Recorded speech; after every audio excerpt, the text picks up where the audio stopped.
Можеш ли да представиш наблюдаемо доказателство за еволюцията? Помисли си за това. Как би отговорил? Ако знаеш поне малко за еволюцията, един от следните два примера веднага ще ти дойде на ум. Фосилните записи или пример за скорошни еволюционни промени.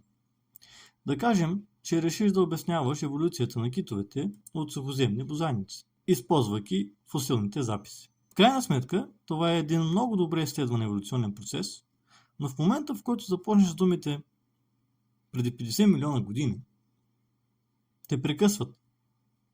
Моля, преди 50 милиона години, тогава не мога да го наблюдавам.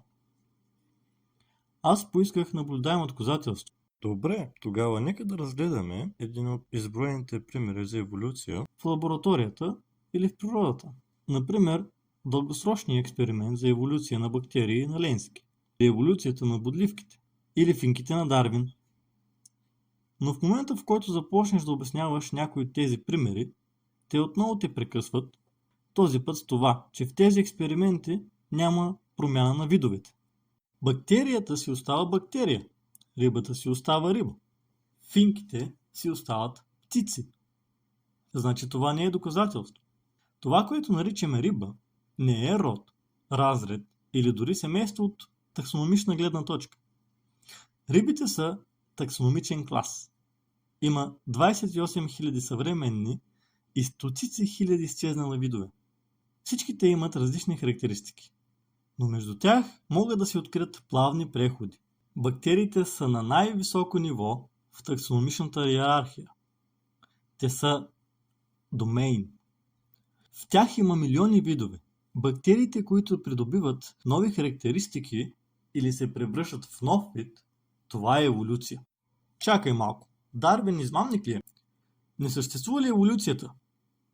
Това, за което говоря, е част от видео, което циркулира онлайн, отказ от псевдодокументален филм, озаглавен Evolution via God.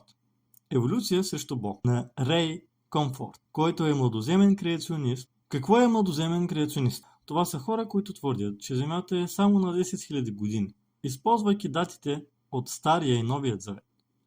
Чухте правилно. Въпреки всички доказателства, тези хора твърдят, че Земята е само на 10 000 години, а не на 4,54 милиарда години, както показва доказателството.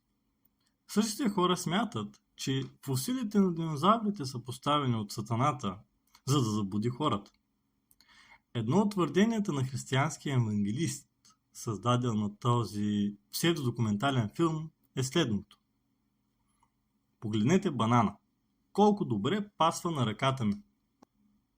Мога лесно да го обеля. Следователно бананът не може да е еволюирал. Еволюцията е лъжа. Биолозите са се подигравали на тази идея, като са отбелязали, че бананите могат да паснат и на други части на тялото ни. Но шегата на страна. Много хора по света гледат тези видеа и вярват на този шарлатан, който няма никаква представа какво е наука. Те вярват, че няма наблюдаемо доказателство за еволюцията. За да обясня това, нека те попитам, може ли да ми покажеш доказателства за въртенето на Земята? Хайде, покажи ми го сега. Не можеш, нали? Ще посочиш Слънцето. Ами ако Слънцето се върти около Земята, как мога да знам? Добре, покажи ми доказателство за климатичните промени. Ако погледна навън, климатът не се променя. Добре, покажи ми доказателство за образуването на звезди. В крайна сметка, твърдиш, че звездите са останки от мъглевини. Хайде, къде е доказателството? Ще погледна през телескоп и ще видя светлина от преди милиони години. Мошеници, това ли наричате наука? Виждате ли какво правя? Използвам основните принципи на науката – наблюдаемост и проверимост. Но ограничавам наблюдаемостта само до нещата, които мога да наблюдавам точно сега. И проверимостта само до нещата, които мога да тествам в момента. Правейки това, с един замах мога да отхвърля геологията, космологията, квантовата физика, климатологията и много други науки. Защото в тези области не мога да видя ефектите веднага, както мога да видя гравитацията в действие. Следователно, Те не са доказателство. Следователно, половината наука е буклук. Очевидно това са пълни глупости. Еволюцията се дефинира като промяна в разпределението на гените и признаците в една популация през поколенията. Така че дефиницията не е промяна на видове или промяна на родове. Но промяната в разпределението на гените и признаците в популацията през поколенията ще доведе до това видовете да еволюират в други видове. Това е вярно. Но този тип макроеволюция се случва в дълги периоди от време, точно както образуването на звезди или галактики. По същия начин, по който можем да видим ефектите от климатичните промени, континенталния дрейф или движението на астрономическите обекти, когато ги наблюдаваме за дълги периоди от време. Ако наблюдаваш позицията на Земята спрямо Слънцето и другите звезди с телескоп, можеш да видиш малка част от нейната орбита. Това не означава, че не можем да знаем останалата част от орбитата й. Просто трябва да я наблюдаваме по-дълго време. Противниците на еволюцията извършват измама, като променят значението на думите и подкопават фактите. Когато наблюдаваме континентите чрез сателити, виждаме разместване от 2-3 см. Никога няма да наблюдаваме суперконтинента Пангея, само като гледаме сателитни данни. По същия начин няма да знаем къде ще бъдат континентите след 10 милиона години, освен ако не ги наблюдаваме 10 милиона години.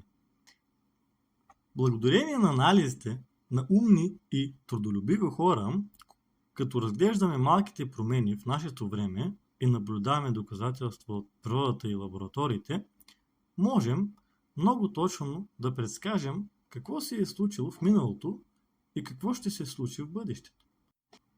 В рамките на принципа на униформитаризма можем да предвидим какво ще се случи след милиони години, като екстраполираме факта, че законите на природата, които наблюдаваме днес, са били същите и преди милиони години. Когато пуснем топка днес, тя пада. Ако се върнем 200 милиона години назад и пуснем топка, тя пак ще падне. Защото тези закони проистичат от самата структура на Вселената. Освен ако тъканта и структурата на Вселената не се променят. Тези закони няма да се променят. Еволюцията е просто един от тези закони.